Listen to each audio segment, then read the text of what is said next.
Замира Сүлейменова тәуелсіз елдің тәртіп сақшысымын. Егемен еліммен бірге мен де есейіп, әкесін жалғастырып келемін.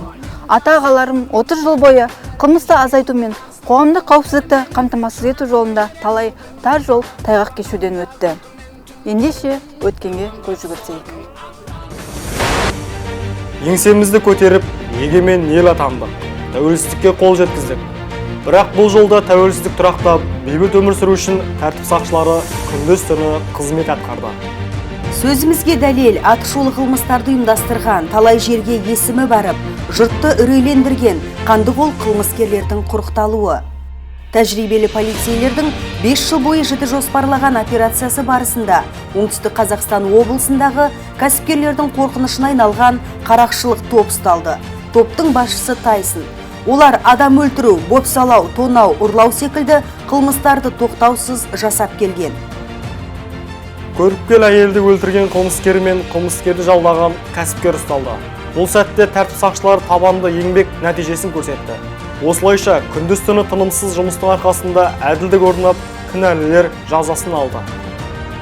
Құлқынын ақша тесіп, мың түрлі ұсақ-түйек заттарын сататын дүкеннің иесі мен баласын азаптап, аяусыз өлтірген, онымен қоймай кәсіпкердің жары мен қызын қорлаған 6 бірдей қандықол қылмыскер түрмеге тоғытылды.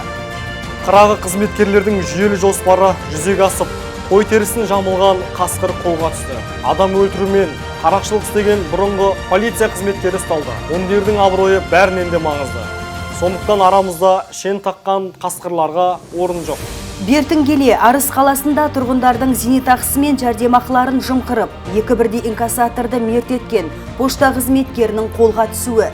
Бірнеше жыл бойы жалған құжаттар жасап, балықты заңсыз аулап шетелдерге жөнелтіп, мемлекетке тонналап шығын келтірген ұйымдасқан қылмыстық топтың ұсталуы. Үйір-үйір ірі қараларды жымқырып, тірідей де сойып та сатып, бизнес жасаған барымташылардың сотталуы. Қарапайым халықты ғанап, миллиардтаған соманы қалтасына басқан қаржы пирамидасы жетекшілерінің әшкереленуі. Киелі өңір сақшыларының табанды еңбегінің нәтижесі. Халықтың амандығы мен тыныштығын мақсат еткен тәртіп сақшылары құрықтаған қылмыскерлерін жіпке тізіп айтатын болсақ, бәлкім жіп жетпес. Сондықтан баянды өмірдің қадірін біліп, бір-бірімізді қолдаған артық етпейді. Батырдың жүрегі де, білегі де мықты. Өлім аузында қалған адамды құтқарып, халыққа көмек керек сәтке жанын тәуекелге тіккендер тиісті алғыстарын алды. Мадақ марапатқа ие болды, абыройлары асты. Қасиетті домбыраны қолға алмай, қоңырынды әуелетпен кетерем. Мен қазақпын бойымдағы қан қазақ, мен қазақпын мен шырқайтын ән қазақ, бір қазақтың бақыты мен бағына, бар жаны мен қуаныс екен бар қазақ. Ержүректілігімен денесіне 18 оқ атылса да аман қалып, ақыры қылмыскерлерді құрықтаған біздің батыр ағамыз елбасының қолынан ерлігі үшін алғашқы марапатын алған қызметкер. Күні кеше Нұрсұлтанның төрінде тағы да құрмет көрсетіліп, абыройы асқақтап қайтты. Аға, қорқыныш болды ма сол сәтте?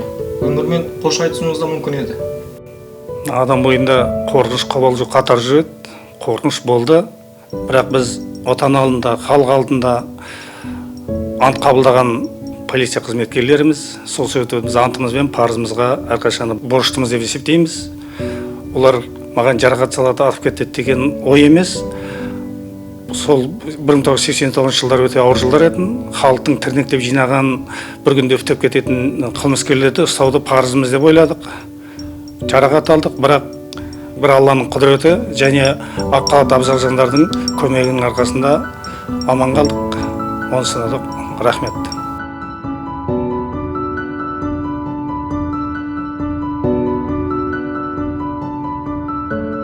Оспанғазы аға 18 оқпен жарақаттанса да, бүгінде денесінде қалып қойған 8 бұтырамен адал қызметін атқарып келеді. Иә, ағамыз секілді қылмыскерлерді құрықтаймын деп ерлік жасап, алайда жанын құрбан еткен тәртіп сақшыларымыздың бір қатары қаза болды. Олардың жарқын бейнелері әрқашан әріптестерінің жүрегінде.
Менің батыр ағаларым да еңбегі ерен. Мұны тек қана мен емес, елімізді бастап келе жатқан елбасымыз да, бүгінгі президентіміз де жақсы біледі.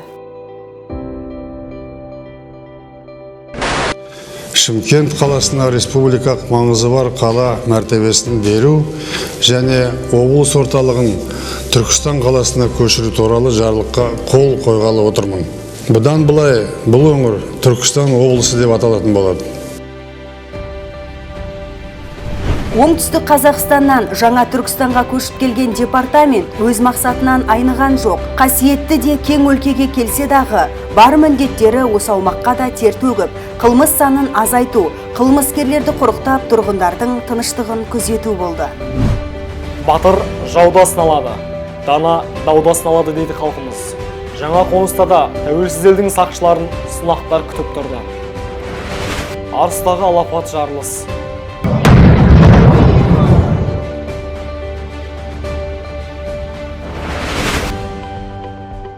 Әлемді жайлаған індет. Орай қандай болмаса да қызмет атқаруда әрдайым дайынбыз.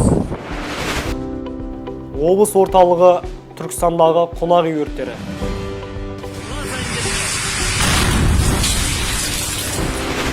Мақтааралдағы су тасқыны.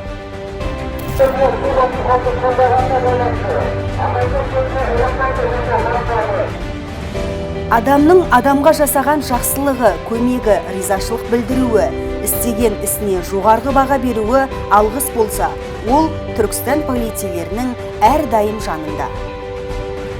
Атсалысқан облыстық ішкі істер департаментінің қызметкерлері, аудандық ішкі істер департаментінің қызметкерлері өте көп көңіл бөліп бұл жерде қызмет, күндіз түні қызмет қылып жатыр.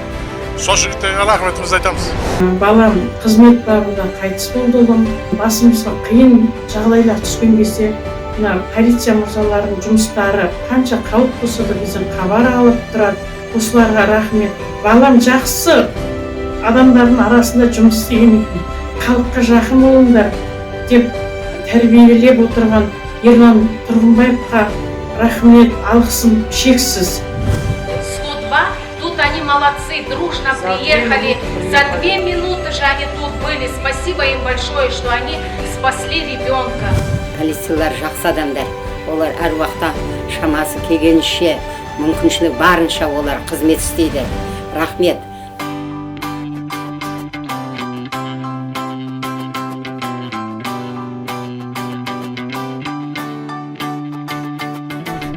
Түркістан өзгерді, жаңаша жаңарды. Түркістанды түзетуде тәртіп сақшылар да табанды еңбек етуде.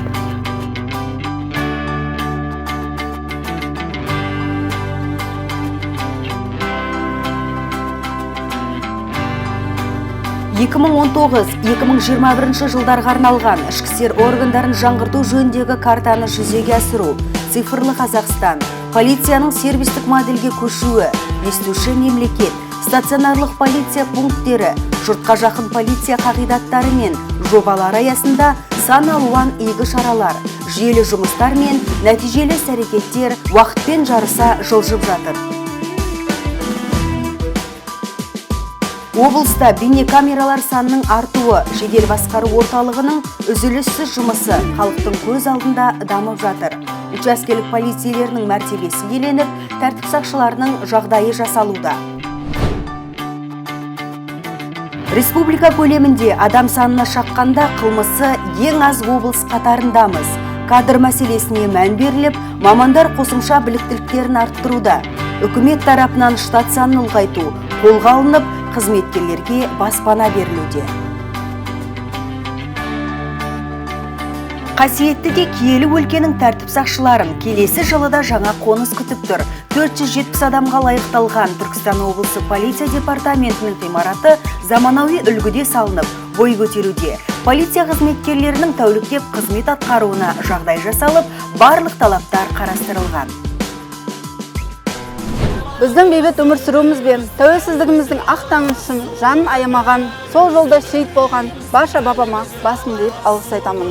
Менің отаным Қазақстан, мәңгілік жасай бер.